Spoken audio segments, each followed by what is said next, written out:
This is about as interesting of a week as we can get, with an upcoming summit on Friday between Putin and Trump in Alaska, sanctions being imposed on India, causing a minor crisis over there, as well as a potential breakthrough in the front lines from Russia in Pokrovsk. That's a lot to cover, so we might as well get to it. You know the drill. You ask the questions, and I answer them. So let's get to the first one. How effective do you think a summit between Putin and Trump would be without Ukraine or Europe being present? Well, I think as a broad overview about my expectations about what's going to be happening on Friday is that we probably should not be anticipating much happening at all. I know that there has been a reaction online and social media comments and that sort of thing about how this is a really big deal and that Russia is on the verge of getting control of the United States and the Trump administration is about to sell out Ukraine and those sorts of things. I think that at least as the baseline expectation going into this, it should be that Team Nothing Ever Happens is going to have another great victory. Now, that could be wrong. I don't know whether that's going to be the case or not, and certainly I'm going to be watching Friday with great interest. But at least going into it, my default expectation is that not much will happen. In part, that is because of what this question notes, that Ukraine and Europe will not be present. Obviously, there's a ton of concern that you will hear about this being Munich 2.0, referencing what happened right before the start of World War II, where Trump and Putin will meet in Alaska and come up with some sort of agreement about what the future of the Ukrainian conflict looks like, and then Kyiv is just stuck with whatever is going to be coming out of that conference. But that is failing to appreciate the fact that Kyiv has some sort of agency here, in fact, quite a bit of agency. Kyiv has the ability to veto this by simply continuing to fight.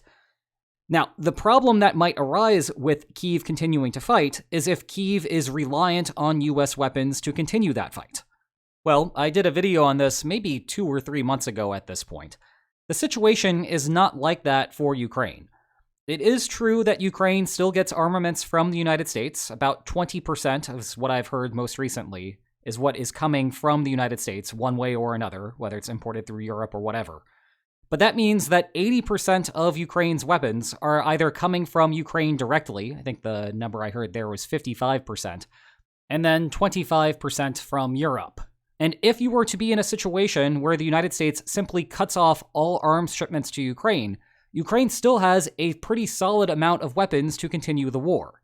Now, is that good for Ukraine? Obviously not. But at the same time, it is not catastrophic. Ukraine could continue the fight if it wants to, albeit with a worse expected outcome to the conflict. And that is also jumping to various conclusions about what the military allotments look like if Ukraine were to reject some sort of agreement that Trump and Putin reach. For one thing, Europe could reasonably increase the amount of weapons it ships to Ukraine in the absence of the United States. We've seen this already to some degree since the Trump administration came into office, so we know that that is already present, and one would imagine that Europe might step up further under those circumstances. But even aside from that, what we have heard from NATO officials as well as various European leaders is that whatever happens on Friday at the Alaska summit, the system that was put into place about a month ago now, time flies, geez, where NATO countries can purchase weapon systems from the United States to then forward to Europe, whatever happens on Friday, that will continue. Now, is there a guarantee that that arrangement will continue after Friday? I wouldn't go that far. You can imagine a plausible scenario where Trump and Putin meet. Trump thinks he has a reasonable agreement in place with Russia that he will then go to Ukraine with. And if Kyiv rejects that, you could imagine that Trump gets very frustrated and then starts cutting aid to Ukraine as a result, maybe completely. That's possible. I don't want to discount that fact. On the other hand, it still remains true that Europe would be able to resupply Ukraine on its own. And aside from that, if Europe is offering money to the United States to buy weapons, which is currently the arrangement, for Trump to cut that off, that means that Trump will not be taking in money for the United States. And that is something that the Trump administration actually likes to do quite a bit. The problem with trying to make firmer statements here is that it's unclear to us as observers how much the Trump administration and Trump himself wants that extra money coming into the United States versus just being laser focused on the Ukraine conflict ending. And there is, I think, a perception out there that Trump just wants this thing over one way or another. But at the same time, you have to remember that the Pentagon's focus here is trying to pivot onto the Indo-Pacific, and whatever is happening inside of Ukraine is a burden to that. And that's the real issue here with having a war continue in Europe. But again, having money being sent to the United States kind of smooths that over to some degree. And so it's a little bit less plausible to think that the United States is going to be rejecting monetary payments coming from Europe to the United States for weapons, even if it means that Ukraine is having the ability to exercise its veto and Europe is empowering Ukraine to actually do that and go ahead and exercise that veto. More broadly, I think that there is a generalizable social science lesson to be learned here. It seems to me that what the Trump administration is trying to do is look at previous cases of wars ending with some type of settlement, whether it's a formal settlement with a piece of paper that has signatures on it, or something less formal, or an armistice, or whatever. They're looking at war termination previously and trying to duplicate the circumstances where you have seen wars previously be terminated, and then hoping that there will be war termination here as well. And unfortunately, that is not quite how it works. Again, going back to this being a social science lesson that can be generalized, what we really need to be thinking about is what's called a data generating process, and how the data generating process actually creates the data that we observe, and then use that overall holistic approach to understand better how to change things and manipulate things in the real world. Let me give you an analogy. Imagine you followed around a whole bunch of couples for a very long period of time, and you examined whether the relationship was continuing or not, and you had an important piece of information that you were asking them. You were asking them whether they have been married or not, whether there was a wedding. And what you find, looking at this data, and if you did this for real, you would see the same thing. You would discover that couples that have had a wedding and are married are going to last longer on average than couples that have not had a wedding and are not married. And obviously, I know that divorce rates are relatively high from a historical perspective, so I'm not trying to tell you that marriages are guaranteed to last forever. That's not what I'm saying. I'm just saying that conditional on knowing that a couple is married, your expectation that that couple will remain a couple next year, 2 years, 3 years from now, is higher than if you know that that couple is not married. Now, given that, it might be tempting to tell a couple, hey, let's get you guys married so we can increase the length of your relationship. If you did that, if you started randomly assigning couples who are currently unmarried with a wedding and a marriage, you force them into this, you are not going to increase appreciably the length of that relationship.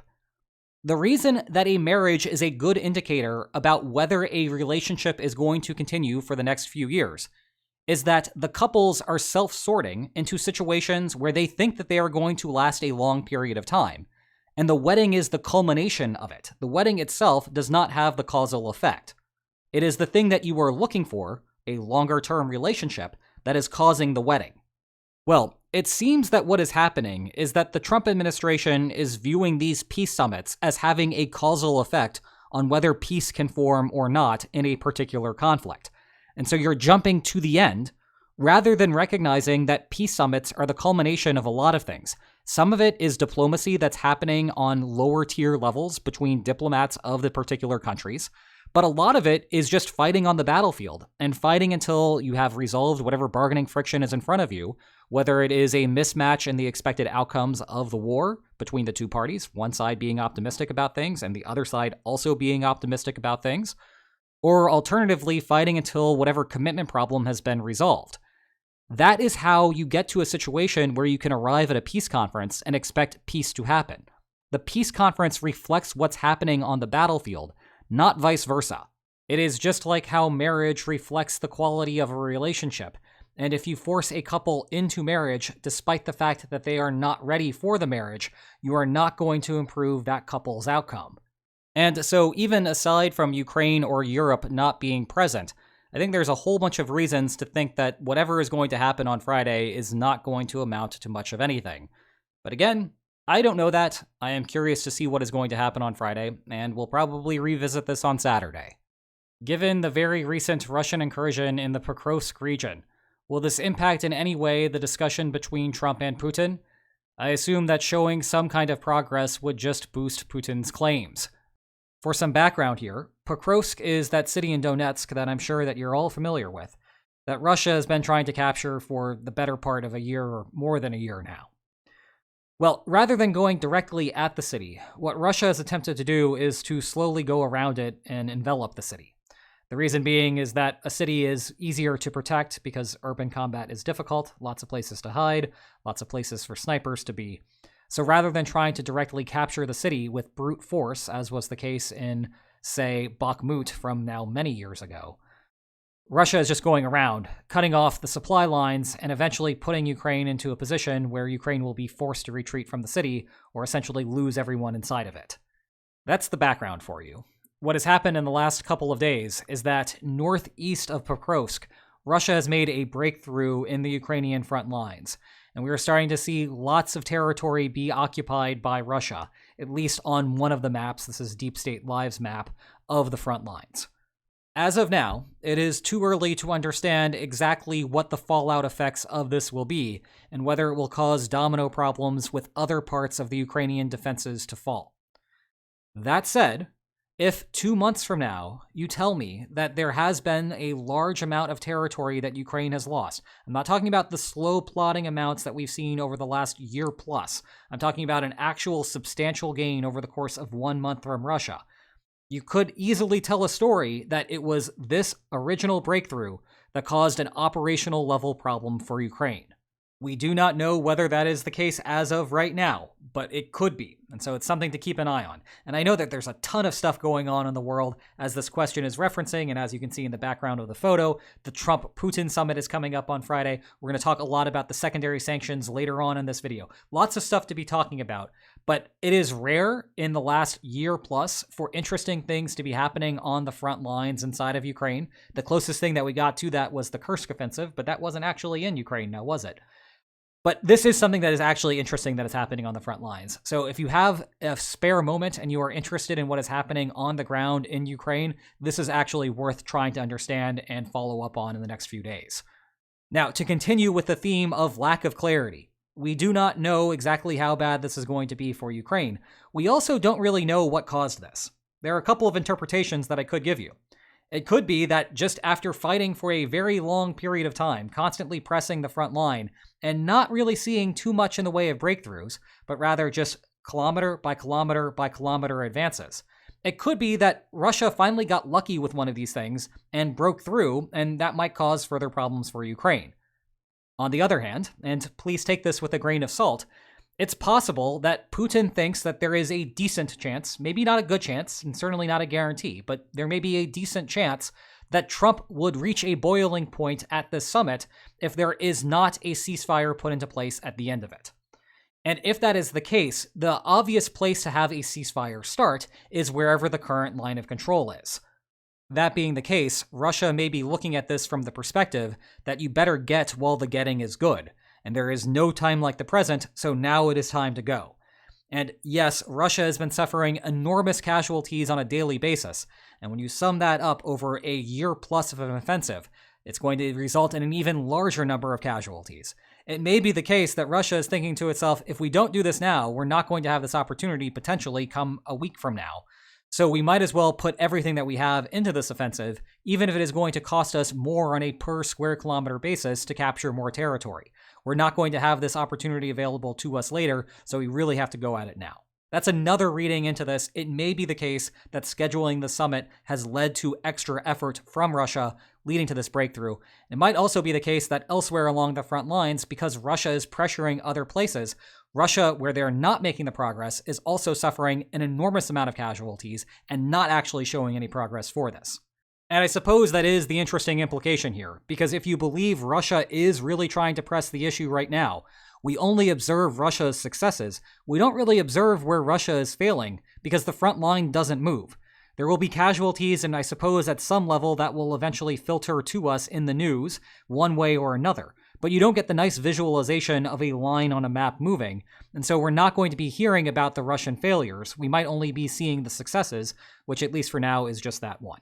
Something to keep in mind. I'm hearing some conflicting stories about the ceasefire proposal Witkoff got from the Kremlin last week, and his subsequent conversations with Trump and European officials. Are you able to give a more concrete timeline that might explain the miscommunication last week? No, but I think that this is still worth talking about. Let me give you the short version of the background of this question, as you are looking in the background on the video of the conversation between Witkoff and Putin in question. And actually, it might help to have a map to follow what's happening here. To reacquaint you with Ukrainian geography, you have 4 oblasts that are being displayed, going from northeast to southwest: Luhansk, Donetsk, Zaporizhia, and Kherson. Now, allegedly what happened is that in this conversation, at some point, Witkoff heard something from Putin that led Witkoff to believe that Putin was proposing a swap where Russia takes full control over Luhansk and Donetsk, and in exchange withdraws from Zaporizhia and Kherson. If that were true, this would be a major departure from what Kremlin proposals had looked like previously, and it would actually massively change what the line of control looks like in a way that would be favorable to Ukraine. The line of control up in Luhansk is already bleeding over into Kharkiv Oblast, that's the next oblast to the west from Luhansk. Over in Donetsk, the next one down, there are still large portions of Donetsk that are controlled by Ukraine, but that is where the primary thrust of Russia's offensive has been for more than a year now. And indeed, in the last couple of days, it looks like Russia is making significant progress there as well. The point is that Russia controls the vast majority of the Donbass already. That's Luhansk and Donetsk. And so if Ukraine were to fully withdraw from those oblasts, Ukraine would not actually be sacrificing all that much territory. And in contrast, according to what Witkoff thought he heard, allegedly, Russia was going to withdraw from everywhere in Kherson and Zaporizhia, which by contrast is a lot of territory. If you look at Kherson, that's the southernmost one, the line of control there is where the river is. So the majority of Kherson is under Russian control, and Russia would, again, allegedly, according to what Witkoff heard, be withdrawing from that. If you go further along the river, you see where the river starts to hook up north? Rather than having it hook up north, have it just continue east. That is roughly what the line of control is in Zaporizhia. And Russia, again, would be withdrawing from that, which means Ukraine would be receiving a lot of territory in exchange for giving up relatively little. If we follow this story a little bit further, Europe eventually hears about what Witkoff allegedly said, and Europe gets very confused because this seems too good to be true, with Russia proposing just a little bit of extra territory in the Donbass compared to what the line of control is, in exchange for withdrawing from a massive amount of territory in Kherson and Zaporizhia. So Europe follows up with the United States and with Witkoff, and Witkoff says that that's not actually what's happening here, and basically we're left to where we were before, where Russia is demanding the entirety of all 4 of those oblasts. And then there may be a little bit more to this regarding the Alaska summit, that the summit itself may be predicated on this false interpretation of what Witkoff heard, that the United States, the Trump administration, thought that it had made major progress in this negotiation. They had thought that the Kremlin was actually having an evolution in its belief about what the endgame of the war would look like, and that is what warranted a face-to-face meeting, that there might actually be some sort of progress there, when in fact that was a wrong interpretation. Again, I have nothing to add about whether that's true or not. I do not know. I am not someone who can provide independent verification of this. That's not my job. That's not my expertise. That's not what I've been trained to do. So I don't know. If you want to learn more about that sort of thing, go ahead and research it online. There's plenty of articles discussing the timeline that is alleged on there. Draw your own conclusions. Listen to someone else who might know more about that particular area than I do. Because what we're going to be pivoting to now is my area of expertise and the lack of expertise from Witkoff. Witkoff is not a career diplomat. He is not an area expert in Ukraine or Russia. He doesn't have this kind of training. He has his job because of his relationship with Donald Trump. Now, given that, let's contrast what allegedly happened under Witkoff to what would have happened under someone with better training in being a diplomat and having a better understanding about what's going on the ground in Ukraine and the general conflict between Russia and Ukraine. Let's conduct a quick thought experiment here. Let's remove Steve Witkoff from that chair and replace him with someone with better expertise in diplomatic affairs. Imagine that that diplomat hears the same thing that Steve Witkoff heard.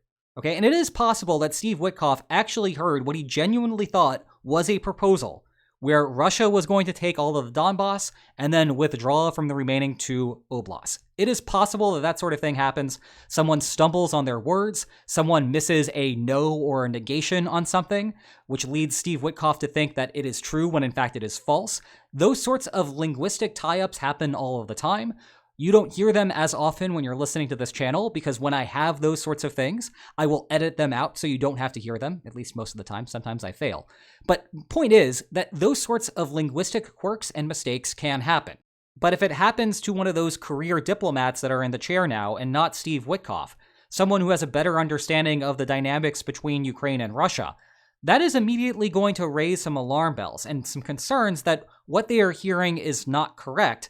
And then they might ask some follow-up questions to make sure that they are actually hearing the proposal correctly. Furthermore, a subject matter expert on Ukraine-Russia affairs would know that one of the first things that happened in the 2022 invasion was that Russia sent troops going northeast coming out of Crimea. You can kind of see the border between the Kherson Oblast at the very bottom and the Crimean Peninsula, most of which is cut off of the screen there. A whole bunch of troops came out of the north and headed northeast along the Sea of Azov, while simultaneously you had another set of troops coming from the Donbass and working their way southwest. And ultimately, they came together to form a Crimean land bridge that goes around the Sea of Azov and allows for Russia to resupply Crimea independent of the Crimean bridge. Furthermore, someone with subject matter expertise would know that one of the other first things that Russia did during the invasion was push up from the Crimean Peninsula, but this time go more toward north by northwest, pushing toward the Dnipro River. The reason being is that the Dnipro River is what provides fresh water access to Crimea, and Crimea desperately needs fresh water. The way that you secure that strategically from Russia's perspective is to control all of the territory between the Crimean Peninsula and the Dnipro River. All of this is to say that Russia views the Crimean land bridge as being a super important strategic asset. If Russia wants to control the Crimean Peninsula over the long run, it needs to be able to fuel and sustain Crimea, and part of the solution to that is controlling the land bridge. Part of the solution to that is controlling areas of territory all the way up until the Dnipro River. And what the proposal that Witkoff allegedly heard was to get rid of all of that. And again, that would raise alarm bells with a subject matter expert, which apparently it did not for Witkoff, if the story is correct, and led to all sorts of domino effects thereafter. All of that does not happen if you have a more competent official in charge in the first place. What if the European Union joined in with the secondary sanctions on India of 25%? Well, I think 2 points about that. One, directly trying to answer this question. That would not be enough to flip things. You'll remember from my video from yesterday that the problem with the secondary sanctions on India of only 25%, the tariffs of 25% on Indian exports going into the United States, the problem there is that there's just not enough economic damage caused by that to force India to reevaluate the importing of Russian oil. Yes, India is going to pay a cost associated with having those higher tariffs there. That is going to somewhat damage the Indian economy. There's no doubt about that. But the amount of damage there is going to be relatively small, precisely because this tariff is relatively small as well. And what that means is that if you're getting a whole bunch of cheap oil from Russia, which is providing a separate set of economic benefits, you're going to choose that instead of the 25% tariff or foregoing the 25% tariff by giving up on the Russian oil. Obviously, adding European Union tariffs to the mix is going to impose an additional cost onto India, and so certainly that will factor into India's calculations. But in terms of actually changing India's preference here, I don't think a 25% tariff from the European Union is going to do that. The European Union is actually a smaller trading partner of India's than the United States is. India exports more to the United States than it does to the European Union. So 25% there is probably not going to be enough from the European Union, even combined with the United States. You would have to have both of those entities increase it by quite a bit. I will say that adding the European Union to the sanctioning regime would be helpful. The reason being, obviously, it increases the amount of cost to India. That's not what I'm talking about here. I'm talking about the other half of it, which is that you have to have entities that collectively are willing to impose those costs onto India and be the one who is going to win that war of attrition, an economic war of attrition. I should be clear when I'm talking about wars of attrition when there is an actual war of attrition going on to some degree over in Ukraine. Having extra partners going along with the United States on the sanctioning regime will make it easier for that collective to impose enough collective costs onto India to have India back down and maintain the ability to continue those sanctions, even as there are voices in the United States and the European Union that are going to be frustrated by the higher tariffs coming in on Indian goods. If you want to get this to work, even having the amount of trade damage to India be larger than the net benefits of cheap Russian oil to India, that is not sufficient to guarantee the success of the economic sanctions regime. The reason being, imagine that India is calculating this and thinking to itself, yeah, for this month, the amount of trade damage is larger than the net benefit of the oil. Same is true for the next month. Same is true for the month after that. But in 4 months, the coalition that's currently sanctioning us is going to fall apart, and they will come back and want to reestablish trade relations, all while we can continue to import the cheap Russian oil over the long run. If India calculates that the coalition of countries, perhaps the United States and the European Union, or alternatively the United States alone, if whatever set of entities or singular entity is currently sanctioning India, if that group or singular country is unwilling to continue this process over the long run, India is going to hold out, and it's not going to work for the sanctioning coalition. Putting all of this together, if you have multiple actors imposing sanctions on India, they might be able to collectively draw down how much they are individually sanctioning India, while collectively still applying more pressure to India, which makes it easier for those individual countries to continue along with the sanctions process. They're basically burden sharing at that point. The United States is not paying as much of a cost to sanction India, and the European Union is not paying as much of a cost to sanction India, as might be the case if either one of them were going it alone. And if you want your regime to be sustainable, then burden sharing and dividing the costs among multiple actors is helpful for that. There are going to be fewer individuals inside of the United States that are suffering an enormous burden as a consequence of the lower tariffs than would be the case if the United States went alone. So that might convince India that it's going to last a long time and then force India to back down and stop buying Russian oil. The flip side of this, of course, is that having multiple actors introduces free riding incentives, so it's not obvious that this would work out. And with the European Union in particular, there is an optics problem where the EU still imports some Russian energy exports. And it might look bad on the international scale if the EU is chiding other countries like India or China for importing Russian energy exports, while hypocritically, the European Union is doing the same. Other than tariffs, how can Washington pressure India? Would it be realistic to target remittances? That's a good question, and I think the answer speaks to a broader point about how tariffs come into place in the first place. There has certainly been a lot more of a public conversation regarding tariffs over the last, say, 7 months, and even going back to Trump's first term as well. We weren't really talking about tariffs all that much in, say, 2012 or 1999 or things like that. There were a lot of conversations on Capitol Hill about that, but not in the public. And even in the aftermath of World War II, where there had been an expansion of free trade around the world for decades, and an even greater expansion of free trade within the Western world, there were still various tariffs imposed on various different products. And I think it's worth trying to understand how that can happen, given that there is a general result in economics about how tariffs create all sorts of inefficiencies that are bad for economies and ultimately will hurt consumers. Actually, if there is one thing that I am grateful for over the last 7 months, is that in the future, I'm going to have to spend less time trying to convince undergrads that tariffs are ultimately detrimental to a country's overall economy. But that being said, these things still get imposed. And part of the reason why that they get imposed is that the benefits that are accrued from free trade are relatively dispersed.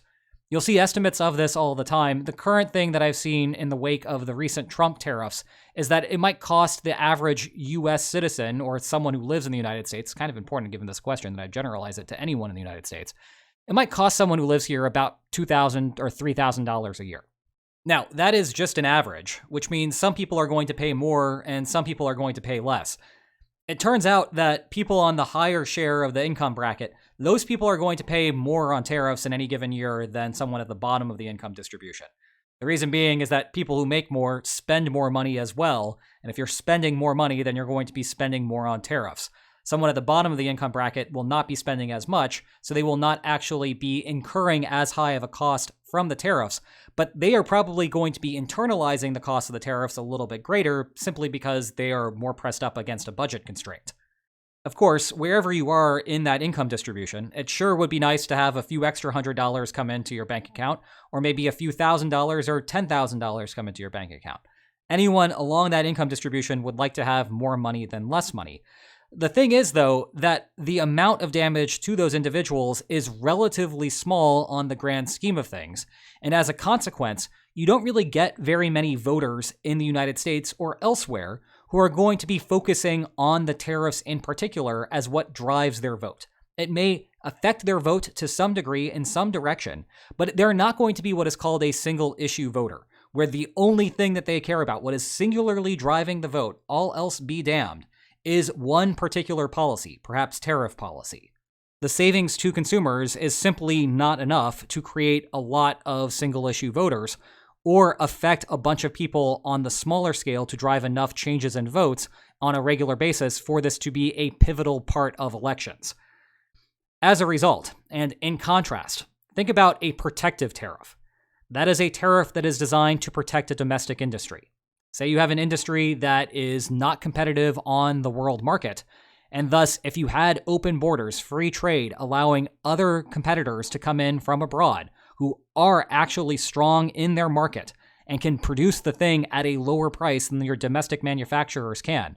If you expose your domestic manufacturers to those other companies, your domestic manufacturer is going to go out of business. Well, a protective tariff stops that from happening by imposing an import tax on all of those cheaper products, thereby raising their price on your domestic market and allowing your domestic manufacturer to remain competitive inside of your country. Now, that type of protective tariff can create a single-issue voter. Think about the U.S. steel industry. That's a great example of this. The U.S. steel industry is going to struggle if there is open competition from international markets. Well, think about now the plight of a U.S. steel worker. If the U.S. steel industry overall is exposed to external competition, the U.S. steel industry is going to go away, which means that U.S. steel worker is going to be out of a job. That is tens of thousands of dollars, if not more, on the line if you have that job be lost. So you can imagine two different candidates that are going to the state in question, or the Commonwealth in question, because we're probably talking about Pennsylvania here. You have one candidate who's saying, I will make sure that we have high tariffs on imported steel. And you have another candidate that says, I know from all of my economics lessons that increasing free trade is going to enrich the United States overall. I'm going to support free trade. Well, congratulations, you have just made a single issue voter out of the situation, because that U.S. steelworker is going to be thinking to himself, I really have to support that first candidate, otherwise I'm going to be out of a job. And that is going to cost me a ton of money. That is how you have lots of tariffs be abroad and inside of the United States for a long period of time, even as the world collectively has been pushing toward free trade. If we circle back to this question now, would it be realistic to target remittances? Well, keep in mind that a lot of the people that are sending remittances back to India are U.S. citizens who vote in U.S. elections. And those individuals that are trying to send those remittances back will become single-issue voters if they were to be in a situation where they could not send the remittances. Whoever is going to say we should open up remittances back to India, I can guarantee you a whole bunch of those Indians who want to send the remittances back are suddenly going to switch allegiances to whichever candidate is promising that. As such, it would be incredibly dangerous from a political perspective to target those remittances. In contrast, you could just keep having larger tariffs imposed on Indian products that is going to expand out those costs to lots of individuals, kind of touching on the last question that we were just looking at. It's going to expand out those costs. It makes those costs less noticeable to everyone who is implicitly paying the costs, and it's not going to create single-issue voters out of them like targeting remittances would. So yes, in theory, targeting remittances would put extra pressure on India, but it's probably not the type of thing that's going to happen. Why impose the secondary sanctions only on India, though, and not China? Well, isn't that a billion-dollar question, or tens of billions of dollars of a question? I think that we don't necessarily have a clear answer on this, but let me go back to some of the things that I talked about in that long introduction to secondary sanctions that I had on the main channel last week that might give us some sort of leverage over trying to understand what's going on here. I spent a lot more time talking about China than I did India in that video because China is the tougher nut to crack. China has a larger trade relationship with the United States than India does. And so if you have secondary sanctions causing a trade war between the United States and China, more U.S. consumers are going to feel the impacts of that. Moreover, those consumers are also going to feel the impacts to a greater degree. And so you're going to have more political resistance to the policy than you would with India. And then the other half of it, looking inside of China, the Chinese government is much more sympathetic to Russia than the Indian government is. So putting those two pieces together, you're going to have a harder time keeping your domestic coalition on board with this project, and you're going to have more reluctance from your opponent in China giving up on the Russian oil than would be the case with India.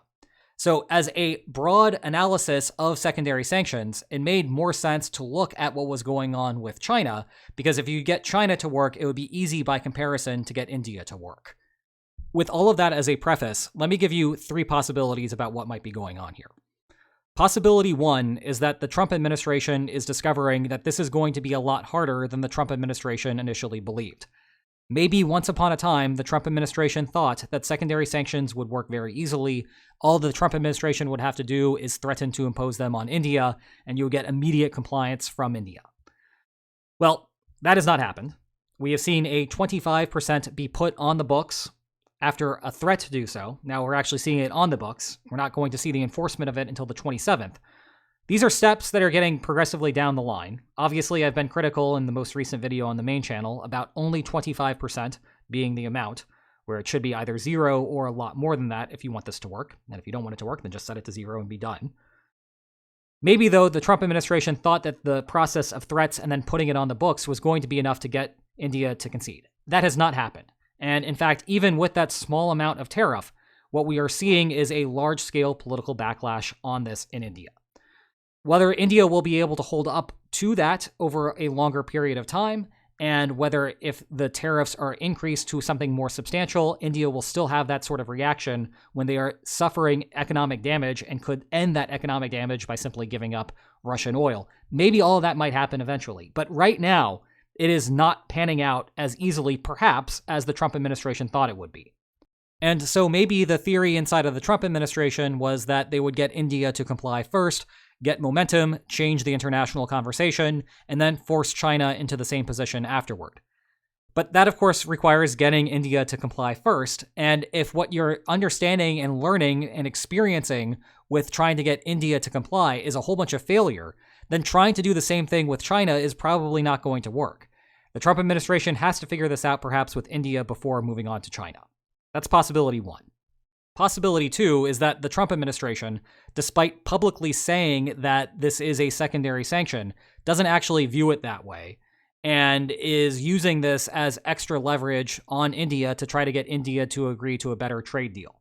And the reason that it is being framed as a secondary sanction is because there is a whole bunch of bipartisan support in Congress to get secondary sanctions going. And so the Trump administration can effectively kill 2 birds with 1 stone here, temporarily pleasing Congress while simultaneously applying extra pressure to India. Possibility 3, and this is really the optimist's take, is that the Trump administration feels like it's actually closer to getting a deal done with China for whatever reason. I know I just said a whole bunch about how China should be the tougher nut to crack here, but imagine that for whatever reason that is not true. Okay? And again, we're talking about geopolitics, so I am giving you my best understanding about the world, but remember that geopolitics is really, really difficult, and anytime you hear someone say that they are confident about something in geopolitics, you should express a lack of confidence about that oftentimes. It's really difficult to be sure about things in geopolitics. Perhaps that initial premise is in fact wrong, and the Trump administration feels like it's close to getting a deal done with China. There has been yet another extension, taco jokes inserted here, with the trade negotiations between the United States and China. Maybe the Trump administration thinks it's close to having some sort of breakthrough with China, and as a result of that, the Trump administration is reluctant to impose those secondary sanctions right now on China. We have seen what the damage has been done to the relationship between India and the United States, at least publicly. A lot of really bad rhetoric has been uttered now as a consequence of this, and that might mean temporarily it's going to be harder to reach an agreement, although in the long run, the economics are going to win the day on this. But like I said, if you think that you are close with China, perhaps it is better to institute a brief pause rather than impose these secondary sanctions, and then have things spiral out of control with heated rhetoric and an inflamed war of words. That might cause a deal that would have otherwise get done to be spoiled, and now you have something bad instead of something good. Like I said, I don't think that that's the case. I would bet against it, but one of the things that I try to do on this channel is not give you what is actually going to happen, because again, we don't know, and instead rather lay out the various different possibilities and think through about what would have to be true for those possibilities to come to fruition, given that we don't know what is true about the world as it stands in any given time period, let alone right now with all the chaos happening around us. I currently import roughly 95% of my inventory from India. I deal in small things that are used in traditional crafting, like stone, bone, glass, tin, copper, aluminum, or carved animal parts. The tariffs sound big at first, but the reality is I was paying, say, $3 per thousand. Now I might pay $4.50 per thousand. Obviously, most of the costs in these products are labor. In reality, I save tens of dollars per thousand in labor costs.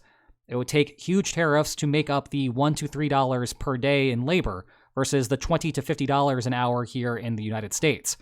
These items are not complicated. However, it takes very skilled carvers, glass blowers, and so forth that are specialized. My question is it even possible with labor cost disparity for these tariffs to be effective with India? Well, the short answer is yes, and it wouldn't actually be that difficult. Imagine that the tariff were raised to 10,000%. Then suddenly the calculations that you're making are going to look very different. And actually, if you want to punish India, you don't have to go to that far of an extreme. You don't need to make it so that the US importer is thinking to itself, I can no longer afford to do this. All you need to do is convince the importer to find something else from some other country. Don't have it be imported from India, have it be imported from, say, Vietnam instead. Obviously, that is going to cause a whole bunch of economic damage, including to this particular commenter's business.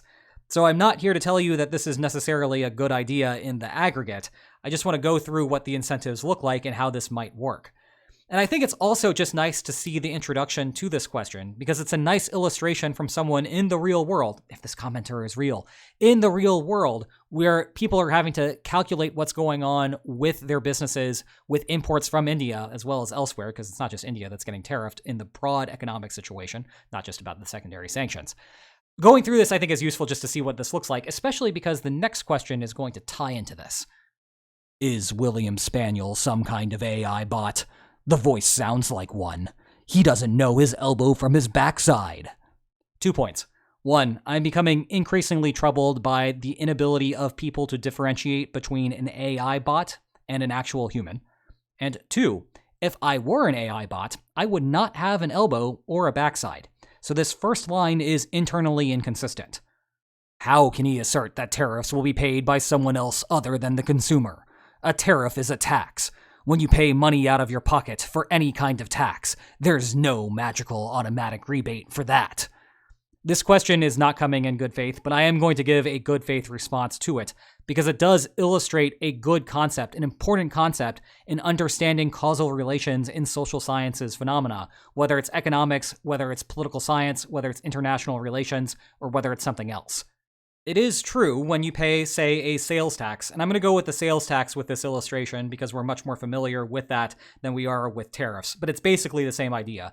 When you buy something from a grocery store or an electronics store or whatever, and you pay a tax, you are literally giving money to the company that has to be forwarded to the government.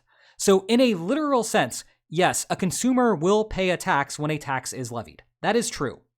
However, that sort of straightforward, explicit relationship can hide a more complicated, implicit relationship. And if we really want to understand where the money is coming from, then we have to compare how the sale actually transpired in the world where there is tax to a counterfactual world where there is no tax. And when you do that, it becomes clear that who is implicitly paying the tax looks very different.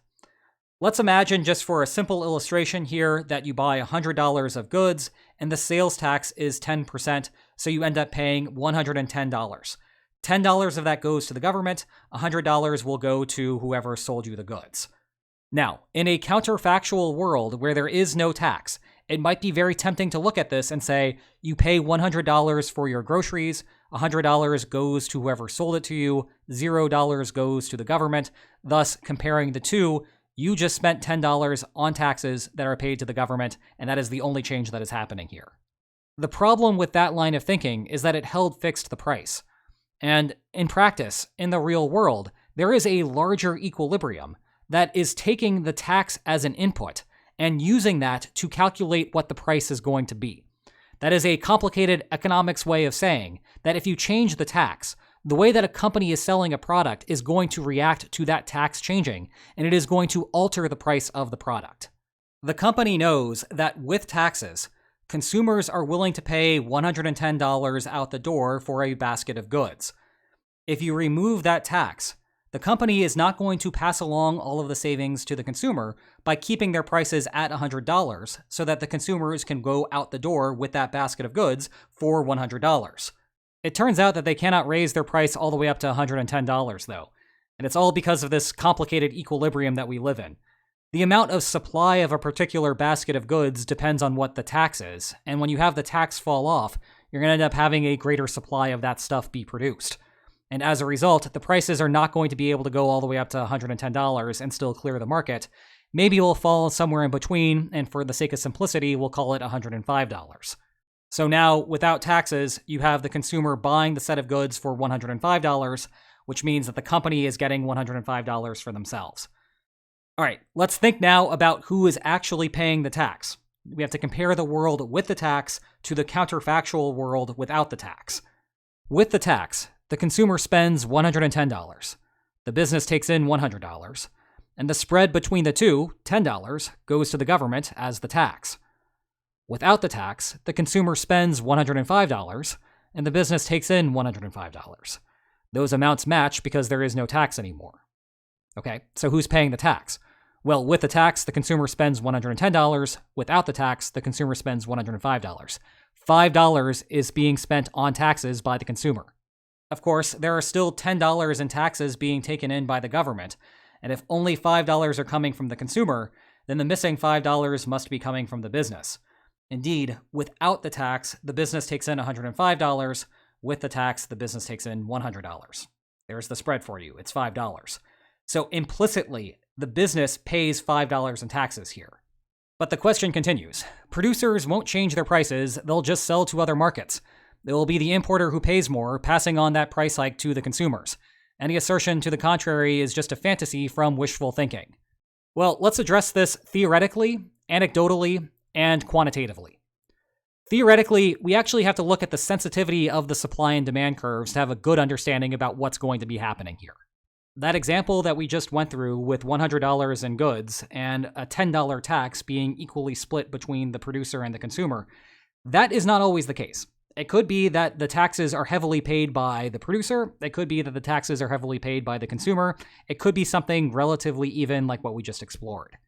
What matters here is the sensitivity of the supply curve and the sensitivity of the demand curve, or what economists call elasticities. And I can give you an example, hypothetically, about a situation where producers will very much change their prices. Fast fashion is a great example of what I want to illustrate here. These are things that are sold relatively quickly and relatively cheaply, precisely because the individuals who are planning on wearing them are not planning on wearing them for very long. And so if you have an increase in prices of any of the things that are being sold in the fast fashion sphere, what you end up getting is a bunch of consumers who are going to look at that and say, you know what? I was only in this because it was relatively cheap for me to buy. Now that it is more expensive, I am no longer going to buy it. And that gives the fast fashion companies relatively little ability to raise prices, because as soon as they start raising prices, you have a steep drop-off in the demand for the product. Not coincidentally, India exports about $2 billion in textiles to the United States. And if you're looking at the fast fashion category inside of that, if the producers try to pass along the cost of the tariff to the consumers in the United States, the consumers aren't going to be spending the money on those products. They will just refuse them. They won't buy them, which means the producer will not be able to make the sale. And so the only alternative that the producers have here is to eat the cost of the tariffs. To be clear, that is not going to generalize to all products exported to the United States from India. It is going to depend on the specific supply and demand curves and the sensitivity of each of those curves. That is what is going to determine who is paying the cost of the tariff. And for some of those goods, it will, in fact, yes, be the consumer that is passed along the majority or perhaps the vast majority of the cost of the tariff. But that is far from a universal relationship. And we further know that depending on the size of the tariff, the producer is not going to suddenly sell to another market. The reason that someone from India is selling something to the United States is because the United States is currently providing the highest price available to that producer in India. If that were not true, then the product would not be exported to the United States, it would be exported elsewhere. And as long as the tariff is smaller than whatever the difference is between what the producer can currently get by going to the United States, as opposed to somewhere else, say Australia, as long as that difference is larger than the tariff is going to be imposed, then you'll still have the product be imported into the United States. Obviously, that depends again on the size of the tariff. If you have the tariff be massive, that is going to change that calculation. But certainly for sufficiently small tariffs being imposed, you will still have products imported into the United States. Now, I said I would go through this answer theoretically, anecdotally, and quantitatively. I just finished the theoretical part. Anecdotally, we have that from the previous comment. Someone in the comment section on my last video actually imports stuff from India and is continuing to import stuff from India, even with a higher tariff. We know that these producers are still going to be sending stuff over to the United States, depending upon how much of the spread there is in what they can get from the United States, as opposed to those other countries like Australia. Lastly, we can look at this from a quantitative perspective. We just had some new inflation data come in, and currently the US sits at about 2.7% on an annualized basis. We might describe that as elevated, but not especially concerning. The Fed tries to set 2% as its target rate for inflation. That provides a nice safety net from getting into deflationary territory, while still not having prices run away at too high of a level. So 2.7% is higher than what the Fed would want to set as its goal for the next report, but it's not out of the realm of plausible outcomes. Generally speaking, 1 to 3% is acceptable, but once more, the Fed would like to see the target, the expectation for the next data report to be at 2%, not 2.7%. Now, that actually came in under the expectation. Just so we're clear here, the Fed sets a target of 2%, but aside from that, you have speculators on Wall Street and on various betting websites trying to guess what the report will actually come in at. And the guesses were going to be higher than 2.7%, in large part because of these tariffs. That tariffs are going to have an inflationary effect, and we are going to see that in the inflation report. Well, there is some sort of inflation there at 2.7%, which is higher than what the target is supposed to be, but it just wasn't as high as what people were expecting. Well, one way to explain what went on there is that producers are looking at consumers right now and thinking to themselves, geez, these consumers are really price sensitive at the moment. So if we try raising prices right now, we're going to have lots of consumers fall off, and that is going to be bad for us overall in terms of our profitability. So it's actually better for us to eat the cost of the tariff ourselves and keep selling a lot of products.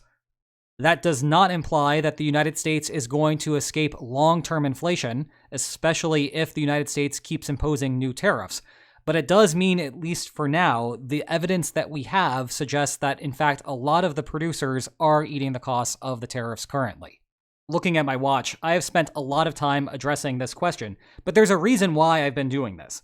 It is because I think that there is a more important point to be made here, which is that when we are having policy debates, it is important to have an accurate and honest conversation about what is going on and make our decisions and make our persuasive arguments that are true and accurate and honest, and not delve into absurdities and falsehoods in trying to get our point across. Most of this comment that you see on the screen is inaccurate or misleading. Some of it is outright false. I am not an AI bot. Get over it. This is my voice. Deal with it seriously. It's been 3 years now. Grow up. You have probably heard me go through this analogy before, but it's worth walking through once more. I, as a social scientist, have a role that is very similar to an engineer. An engineer can tell you whether he can build a bridge or not. He cannot tell you whether it is a good idea to build that bridge. That is ultimately a question for governments and taxpayers to decide, not the engineer. Well, I suppose he could tell you not to build it if it's not going to work, but conditional on it being functional, yeah, that's a question for policymakers. Analogously, again, my role as a social scientist here is not to tell you whether we should or should not do things. It is to tell you whether you can or you cannot do things, whether the arguments that politicians and policymakers are making logically follow from their premises or not. That is my main role. I have tons of political preferences. I try not to talk about them at all on this channel. I think I do a fairly good job of that.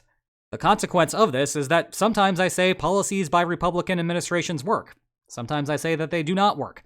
Sometimes I say that policies by Democratic administrations work. Sometimes I say that they do not work. Then I get people on comments saying that I simultaneously have Trump derangement syndrome in one comment, and then in the very next comment tell me that I'm a MAGA Republican who should go off myself. Ooh, that got dark really quickly. My point is that over the last few months, you have heard me talk quite a bit about how tariffs are ultimately detrimental to a country's economy. That is a good and honest conversation that we should be having, again, in my role about telling you whether you can build a bridge or not. But I think that it is important to have an objective conversation about these sorts of things. And if you have a particular political persuasion which makes you want to or not want to implement a particular policy, moving away from the can we versus the should we question, well, it's fine to talk about all of the downsides to a particular policy, but you should still keep it honest, and you shouldn't have to resort to all sorts of things that are not actually true about tariffs to explain to someone why tariffs are ultimately bad for a country's economy. How does location impact meetings or summits? I always see a lot of media coverage where negotiations are being held, but does it actually make a difference? These things are so few and far between that trying to quantitatively answer that with any sort of confidence would be basically impossible. But I think, broadly speaking, this is a topic of media conversation because it is interesting and is something that they can easily talk about and have pictures of and have stock video of. And so that is why there is that sort of conversation. But in terms of whether it makes much of a difference between whether this is held in Alaska or elsewhere, probably not. Well, except for the fact that the United States is not an ICC signatory, and so all of those arrest warrants that you hear about Vladimir Putin are not actually valid in the United States. So having the summit at another place, like, say, South Africa, where they are an ICC signatory, that wouldn't work because, in theory, South Africa would have to arrest Putin on the spot when he landed in the country. I suppose it also matters to Putin that he can fly to Alaska staying mostly near Russian territory, and of course never be anywhere near where a Ukrainian drone might be. But that is just talking about logistics, it's not talking about the summit itself. In terms of what the raw outputs are of whatever is going to happen at the summit on Friday, I don't think it matters too much. Maybe someone's going to be a little bit more tired based on time zones. Who knows? They'll figure it out. I don't think it matters very much, though. What's your favorite flavor of water? I actually do have a clear answer to this. It is tangerine lime sparkling water from Wegmans. Unfortunately, Wegmans does not have broad distribution, so you might not have that available to you at your local supermarket. In fact, you won't have it available to you if you don't have a Wegmans in your community. Something that does have a wider distribution, though, is Waterloo's Cherry Limeade. That would be my second favorite. If I buy enough of your books, can I use them to make a fort that will protect me from nuclear weapons? As a disclaimer, I am not a nuclear physicist, but my understanding is that paper does protect you from alpha particle radiation. So if you're very worried about those alpha particles, then yes, a fort made from my books would actually be effective. And if you want more information about those, then go ahead and check the video description below. And if you enjoyed today's video, then please like, share, and subscribe, and I will see you next time. Take care.